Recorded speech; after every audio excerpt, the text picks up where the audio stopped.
par des représentations, par des allusions formelles à des objets qui étaient issus évidemment de collectes plus ou moins forcées dans un contexte colonial que l'histoire de l'art n'a généralement pas voulu évoquer jusqu'à une date récente. Et ces objets n'étaient pas du tout considérés en eux-mêmes.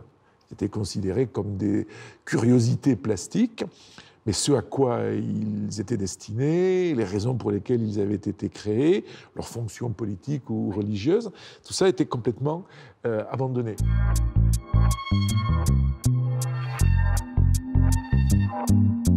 D'abord, se réclamant d'une certaine histoire africaine de son art, puisque, bon, familialement, il y a le passage par Haïti, il est évidemment directement en prise avec cette histoire, et il sait de longue date, et ses parents avant lui, ce que c'est que le racisme, ce que c'est que la ségrégation.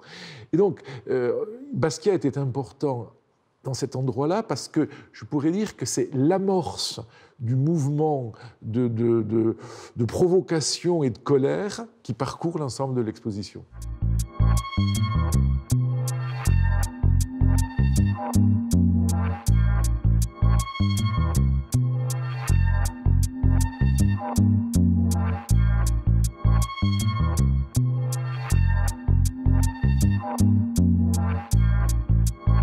Le processus de création est très singulier.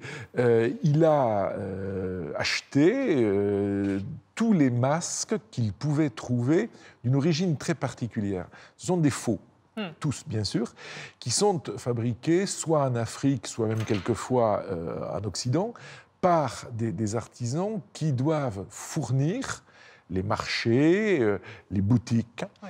Et certains de ces masques, le bois n'est pas assez sec, parce qu'un coup malheureux les détruit ou les abîme. Et donc, ce sont des rebuts, et ce ne sont pas des rebuts de l'art africain, ce sont des rebuts de ce que la société de consommation a fait de l'art africain.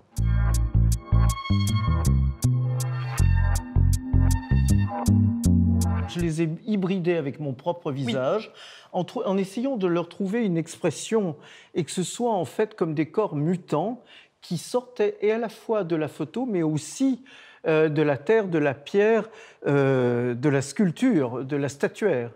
Et là, par exemple, il y a deux très beaux exemples. Le masque Ejagan, oui, qui est ici, que j'aime beaucoup, où au tout début, le masque Ogoni. J'aime beaucoup l'idée de la triple image, oui, parce qu'effectivement, moi je suis pour les identités mutantes, mouvantes, autres, multiples.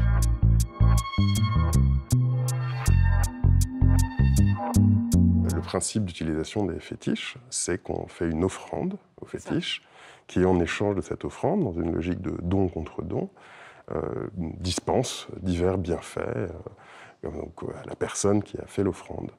Et là, le principe, c'est que l'offrande qu'on fait au fétiche est une offrande électrique, numérique.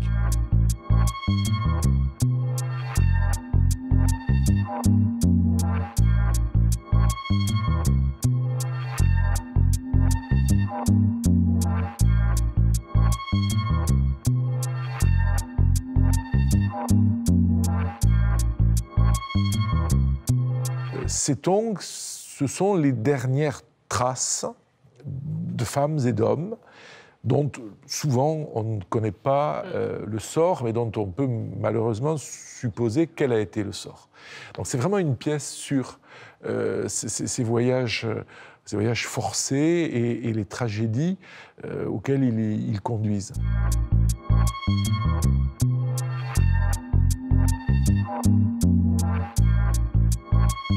D'inverser les représentations, de réinterroger les représentations mentales et celles qu'on a en particulier du monde, avec le Nord qui est d'habitude en haut et ici le Nord est en bas, et la représentation également des continents qui sont beaucoup plus importants ici, puisque c'est le Sud qui est mis en valeur, et c'est une manière effectivement d'interroger notre regard et les choses qui sont apprises et qu'il faut parfois faire un pas de côté pour pouvoir regarder les choses de manière différente.